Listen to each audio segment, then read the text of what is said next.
I'm Gabriel, 28 years old, and I work the night shift at an isolated gas station on the edge of Old Highway 101. It's the kind of place you only find if you're truly lost or desperate for gas.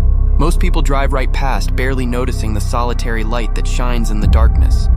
I took the job because it was quiet, predictable. I liked that, or at least I used to. But things changed. It started on a Tuesday, around 1 a.m. The air outside was heavy and damp, and the constant hum of the fluorescent lights was starting to get on my nerves. I was about to microwave a cheese bread I didn't even really want when the door chime rang. A man walked in. He must have been in his late 50s, maybe older. He wore a dark rain jacket, his hair disheveled and his lips dry, as if he hadn't smiled in years. He didn't head straight for the coffee or the snack shelves like most customers. He just stood near the counter, staring at me with a strange familiarity. "Good evening," I said, forcing a polite smile. The man didn't respond immediately.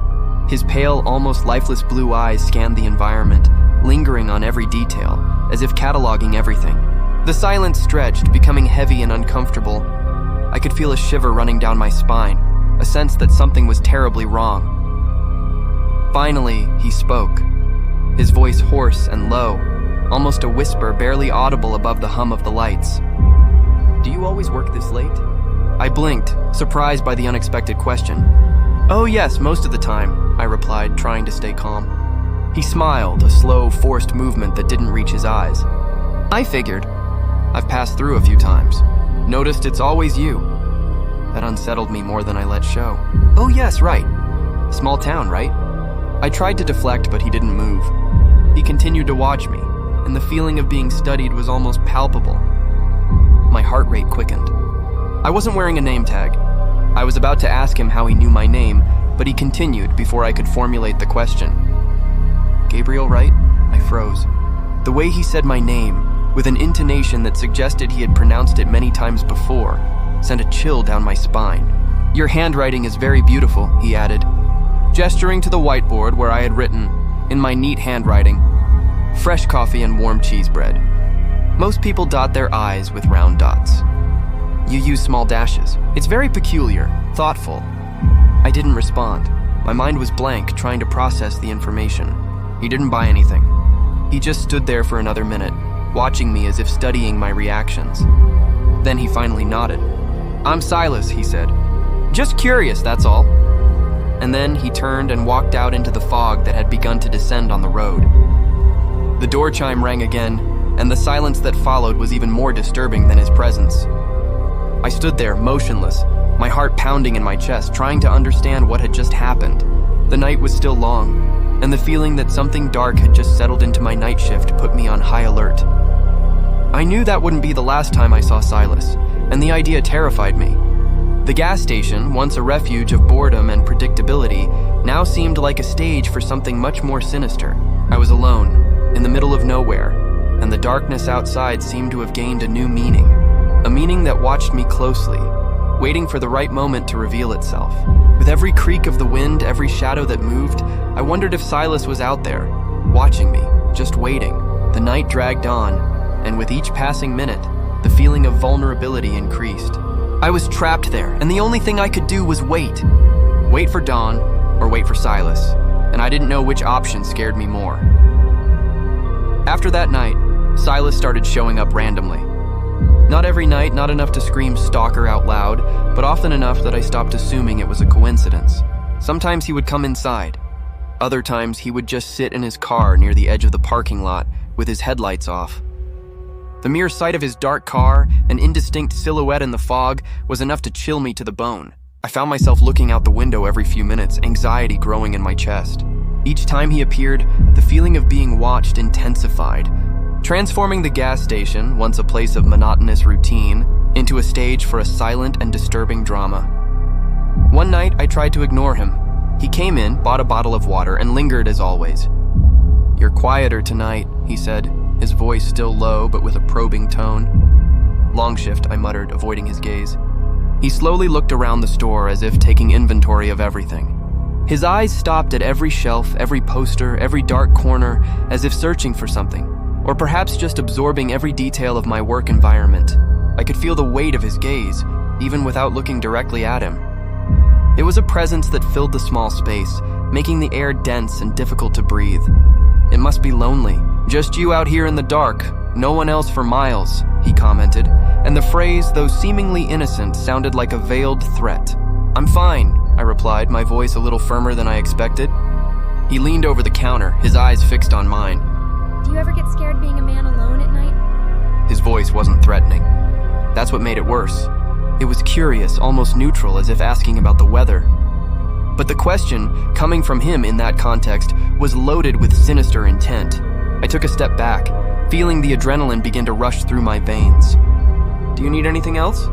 I asked, trying to change the subject, trying to reassert some control over the situation. He tilted his head, a small smile playing on his lips. "You always keep the back door locked, smart. I noticed you check it around 2 a.m. almost every night." My stomach churned. The way he knew my habits, my small security rituals, was deeply disturbing. I didn't answer, unable to find the words. The silence stretched again, filled only by the hum of the lights and the sound of my own heart beating erratically. He watched me, and I knew he was waiting for a reaction, for a sign that he had gotten to me. And he had. I was terrified. "I'll let you get back to it," he said with a soft, almost apologetic smile. "Didn't mean to make you uncomfortable." And then he walked out again. The chime rang and I stood there, trembling, the image of his smile and his words echoing in my mind. After that night, I started walking to my car with my keys between my fingers, ready to be used as an improvised weapon.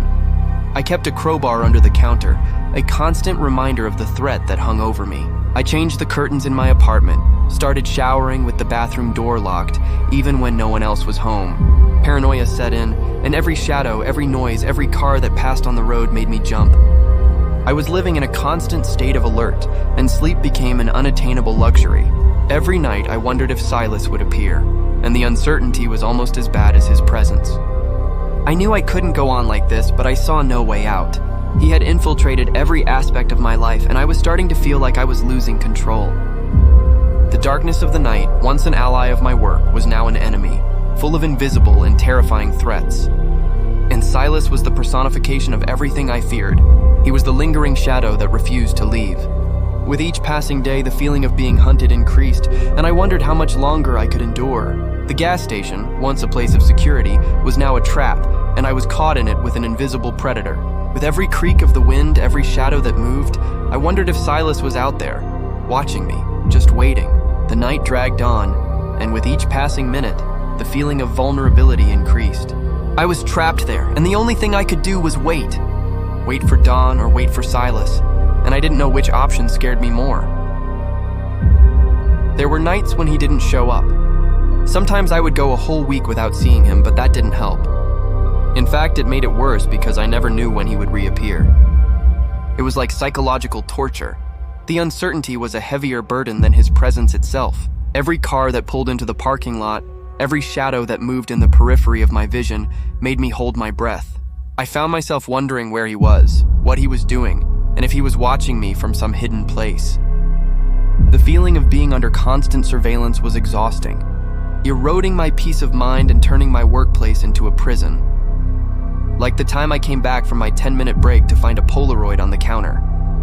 It was a photo of me, refilling the windshield washer fluid reservoir behind the station. It had been taken that night, close up.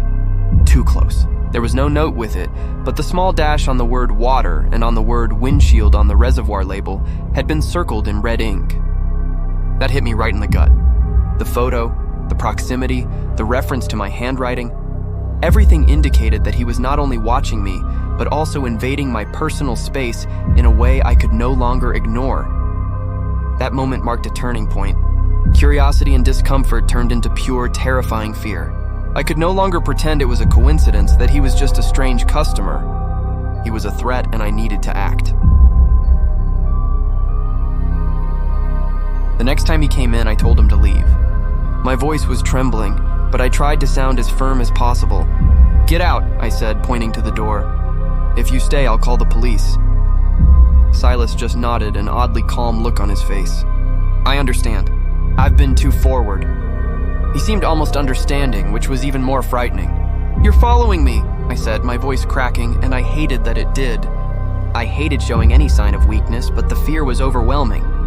He looked me in the eyes, and for a brief moment, I saw something that seemed like sadness, or perhaps just a well-executed manipulation. "I just think you're the kind of person who's used to being misunderstood. I thought maybe you'd appreciate someone who pays attention," he said. The phrase hit me like a punch. "That's not paying attention. That's obsession," I replied, my voice now filled with anger and despair. He didn't flinch. Would it be easier if I smiled and brought a soda every night? Would I be more normal if I just talked about sports and pretended I didn't notice how your shoes are always a half size too big or how your left eyelid twitches when you're tired? With each word, he revealed more details about me, details I didn't even know he had noticed. It was as if he had a complete file on my life, and he was using it to destabilize me. I was in a panic. He knew too much. He saw too much. And he had no limits. At that point, I was already dialing 911. He didn't stop me. The police arrived quickly, and he didn't resist. He just stood there, arms at his sides, waiting. The officers searched him and found a notepad filled with dates and times. It was my schedule, notes about my walks, my clothes, my groceries. One page just had my name written over and over again in tighter and tighter loops until it turned into illegible scribbles. It was the proof I needed, the confirmation that my fear was not unfounded. He was obsessed, and I had been the target of his sick attention. That notepad was a silent testament to the extent of his surveillance, a disturbing map of his fixation. I felt a mix of relief and revulsion.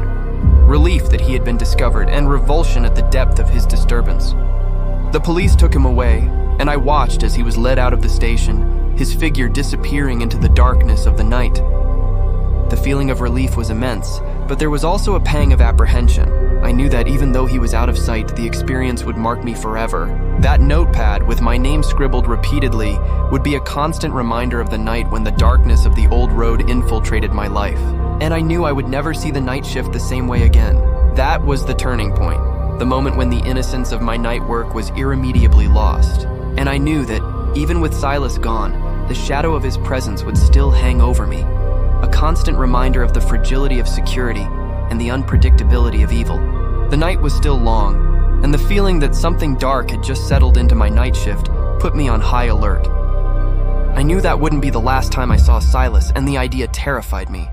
The gas station, once a refuge of boredom and predictability, now seemed like a stage for something much more sinister. I was alone, in the middle of nowhere, and the darkness outside seemed to have gained a new meaning, a meaning that watched me closely, waiting for the right moment to reveal itself. With every creak of the wind, every shadow that moved, I wondered if Silas was out there, watching me, just waiting. The night dragged on, and with each passing minute, the feeling of vulnerability increased. I was trapped there, and the only thing I could do was wait. Wait for dawn or wait for Silas, and I didn't know which option scared me more. The restraining order was issued that same week. I no longer work nights. I don't even live in the same city. The company transferred me to another unit 2 hours away. But even now, when I drive home and see headlights behind me for too long, I feel the back of my neck tingle. It's a conditioned reflex, an invisible scar that Silas left on my psyche. With every shadow that lengthens on the road, every car that approaches in the rearview mirror, my heart races and my mind returns to those lonely nights at the gas station. The feeling of being watched, of having my privacy invaded, has become an intrinsic part of who I am. I find myself looking over my shoulder, checking door locks multiple times before going to sleep. And the silence of the night, once comforting, is now filled with echoes of whispering voices and the image of empty eyes staring at me. Sometimes, I still think about the way he said my name, as if he already knew what it would sound like in his mouth, as if he had practiced it. This memory is the most disturbing of all, as it suggests a forced intimacy, an appropriation of my identity that makes me feel violated. It's as if he stole a piece of me, a piece of my innocence and my peace. Therapy has helped, but some wounds are too deep to heal completely. I learned to live with the fear, to manage it, but it never completely disappears. It hides in the shadows, waiting for the right moment to resurface, to remind me of the fragility of security and the darkness that can hide in the most unexpected people. Every day I struggle to rebuild my life, to find a new normal. But Silas's shadow always hangs over me, a constant reminder that the world can be a dangerous and unpredictable place. My new city is bigger, busier, and the gas station where I work now is a much more bustling place. There are always people around, and the constant activity offers me a sense of security I didn't have before. But even here, amidst the crowd, paranoia haunts me. I avoid the night shift at all costs, and the mere mention of working alone after dark sends shivers down my spine. My co-workers notice my apprehension, but I've never shared the full details of my experience. How could I explain the terror of being watched, of having every move analyzed by someone who seemed to have no other intention than to scare me? They wouldn't understand the depth of my fear, the way it rooted itself in my soul. I carry this story with me, an invisible burden that shapes my interactions and my choices. Every time the door chime rings, I still feel a slight startle, a fraction of a second of panic before recognizing a familiar face. It's a high price to pay for my safety, but it's a price I'm willing to pay. Fear is not just an emotion. It's a state of being. It manifests in small gestures, in furtive glances, in a constant vigilance of the environment around me. I became an observer, just like Silas, but with a crucial difference. I observe to protect myself, not to prey. I analyze faces, movements, people's intentions, looking for any sign of threat. It's exhausting, but necessary. Trust, once a given, is now a luxury I rarely allow myself.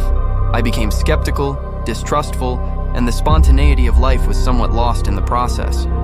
But I prefer to be cautious than to be vulnerable again.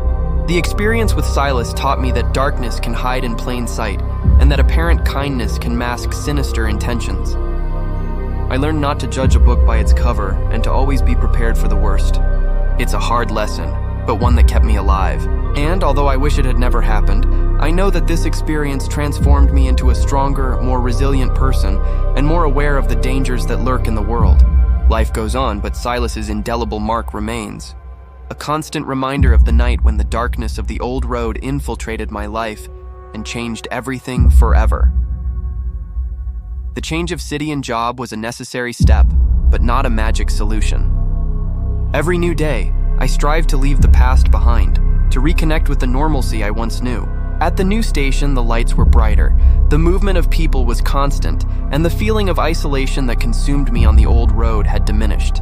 I forced myself to interact more with customers, to smile, to make small talk, hoping that routine and social interaction could fill the void left by the trauma. However, with every forced smile, every good morning uttered with effort, I felt a weight in my chest, an invisible barrier separating me from the world around me. Spontaneity had been replaced by caution, trust by distrust. I was physically present, but my mind still wandered through the shadows of that night, reliving moments of terror and the feeling of powerlessness. Nights, even in a safer environment, were a challenge. Sleep was fragmented, interrupted by vivid nightmares that took me back to the isolated station, with Silas watching me from the shadows. I would wake up sweating, my heart pounding, and it would take minutes to convince myself that I was safe, that he wasn't there.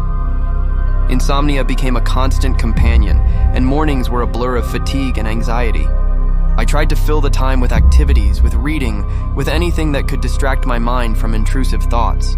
But they always came back, like a persistent echo, reminding me of the fragility of my security and the darkness that can hide in the most unexpected places.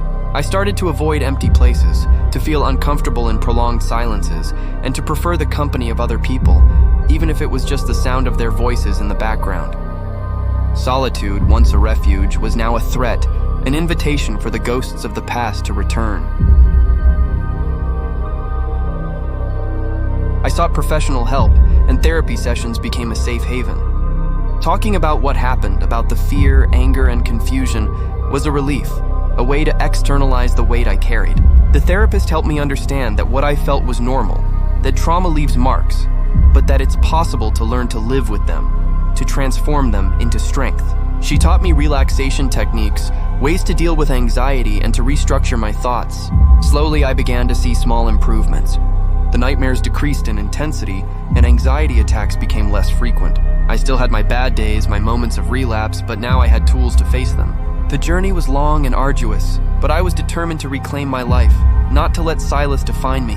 I wanted to be the Gabriel I was before, or at least a stronger and more resilient version of him. With each step, I reminded myself that overcoming was not a destination, but a continuous process, a daily struggle to reclaim my peace of mind, and I was ready to fight. Over time, the intensity of the fear diminished, but it never completely disappeared. It transformed into a constant vigilance, a kind of sixth sense that alerted me to any anomaly. I became a keen observer, noticing details that previously went unnoticed. The car that parked for too long, the fixed gaze of a stranger, the movement pattern of people around me. It was no longer a paralyzing fear, but a calculated caution, an invisible armor I wore every day. The therapist told me that this was a form of self-protection, a defense mechanism my brain had developed to keep me safe. And in a way, she was right. I felt more prepared, more aware of the dangers the world could present. But this new perspective also came with a cost, the loss of a certain innocence. The inability to see the world with the same carefree eyes as before. I began to channel this vigilance into something more productive. In my new job, I became the most attentive employee, the first to notice when something was out of place, the first to identify a problematic customer. My colleagues and managers praised my perceptiveness, unaware of the dark origin of this ability. I became good at reading people, at anticipating behaviors, at identifying potential threats before they manifested. It was a skill I never wanted to have, but one that was now part of me. And although I wished I could go back in time and erase that night, I knew that this new version of me, more cautious and observant, was also stronger. I had survived, and I had learned valuable lessons that would protect me in the future. Every day, I strived to transform trauma into resilience, to use Silas's experience as a catalyst for personal growth, instead of allowing it to consume me. However, the memory of Silas still haunted me at unexpected moments. A specific smell, a song on the radio, a phrase spoken by a stranger, anything could trigger a wave of memories, bringing back the feeling of panic and vulnerability. I learned to recognize these triggers and to develop strategies to deal with them. Breathe deeply, focus on the present, remind myself that I am safe now. It was a continuous process, a daily battle against the ghosts of the past. But I was no longer alone. I had the support of my therapist, of some close friends who, although they didn't know all the details, offered a sympathetic ear. And above all, I had myself, my own inner strength, which had been tested and proven. I knew that life would never be the same, but I was determined to make it the best possible despite the scars. The road ahead was still uncertain, but I was ready to travel it, one step at a time with my new perspective and my constant vigilance as guides.